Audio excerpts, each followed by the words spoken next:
Muchísimas gracias, presidenta.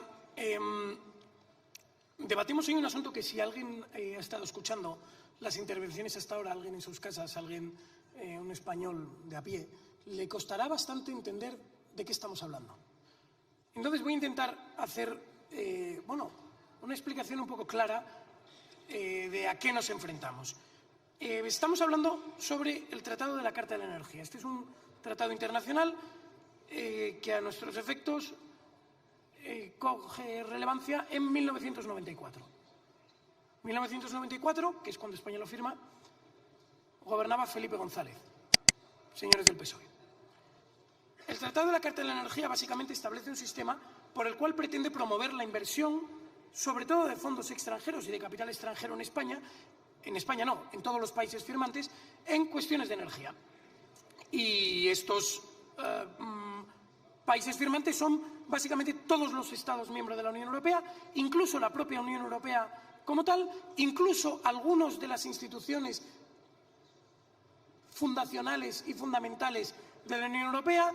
En definitiva, es un tratado que tiene, en cierto punto, confusión con los tratados fundamentales de la Unión Europea. Y, de nuevo, para quienes nos escuchen en sus casas y manejen algo de derecho mercantil, es básicamente como los pactos parasociales firmados por todos los socios de la empresa y por la propia empresa, y la duda de si estos pactos parasociales tienen los mismos efectos que los estatutos de la sociedad. Más o menos esa es la discusión ante la que nos encontrábamos. Y el principal problema que despliega este tratado es que establece un sistema de garantías para los inversores extranjeros en España, que es básicamente un tratado bilateral de protección de inversores. Es decir, si un fondo extranjero invierte en España, tiene derecho a acogerse en un hipotético litigio a un arbitraje administrado por el CIADI, Centro Internacional de Resolución de Disputas. Los españoles que invirtiesen en esos mismos productos energéticos no tendrían derecho a acogerse a esos arbitrajes internacionales. Tendrían que ir, por el contrario, a la jurisdicción contencioso-administrativa, que ya sabemos, y de hecho ha sucedido, que siempre o casi siempre da la razón a la administración pública.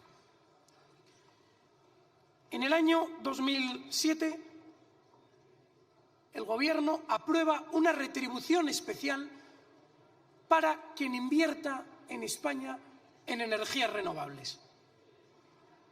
Una retribución que estaba totalmente fuera de mercado y que hace realmente la inversión en energías renovables algo sumamente atractivo. Y gobernaba el Partido Socialista. Lo que sucede es que una gran cantidad de inversores, nacionales y extranjeros, comienzan efectivamente a invertir en energías renovables en España. Pero con esta prima que el señor Zapatero había garantizado, la retribución que se empieza a pagar supone para España un gravísimo déficit en tarifa. Y ahí viene el famoso déficit de tarifa, que básicamente todos los consumidores eléctricos en España empiezan a tener que pagar a aquellos inversores que se habían acogido a las promesas del señor Zapatero. En el año 2010, aunque se apruebe en el año 2011, el señor Zapatero recoge cable, ve que aquello no había forma de pagarlo, ve que la tarifa española se estaba encareciendo de forma desmedida para retribuir conforme a las promesas que él había hecho a aquellos inversores en energías renovables. Y ahí se aprueba ese primer recorte a las renovables. Y claro, algunos de los inversores, tanto nacionales como extranjeros, tratan de reclamar por este recorte. Los inversores nacionales se van a la jurisdicción contencioso administrativa, donde les dicen básicamente que se vayan a sus casas, que ahí no hay nada que pedir. Los inversores extranjeros, sin embargo, amparándose en el Tratado de la Carta de la Energía, acuden al Centro Internacional para la Resolución de Disputas, al CIADI, y empiezan a surgir los primeros laudos de inversión, llegan muchos años después. Tanto es así que los 3 primeros laudos de inversión que condenan a España, la condenan basándose solo en el primer recorte de Zapatero. Llegará el año 2012 y hay un segundo recorte, en este caso aprobado por Rajoy, porque efectivamente la situación era básicamente insostenible. Y a partir de ahí el chorreo de laudos y de demandas contra España por el incumplimiento de sus obligaciones, de las promesas del señor Zapatero, es incesante. A los nacionales las reclamaciones se les desestiman. A los extranjeros, por el contrario, se les estiman. Tanto es así que a día de hoy hay laudos, es decir, sentencias internacionales dictadas que condenan a España por importe de 1.000 millones de euros. Pero es que hay otros tantos casos que están ya vistos para sentencia, cuya cuantía asciende a 9.000 millones de euros, y lo más previsible es que condenen también a España, en definitiva, una contingencia de 10.000 millones de euros contra el Reino de España por culpa de las promesas que el señor Zapatero firmó, que primero recortó y que después el gobierno de Rajoy terminó de recortar. Así que nos encontramos con un problema generado en primera instancia por Zapatero, agravado por él mismo y rematado por el Partido Popular.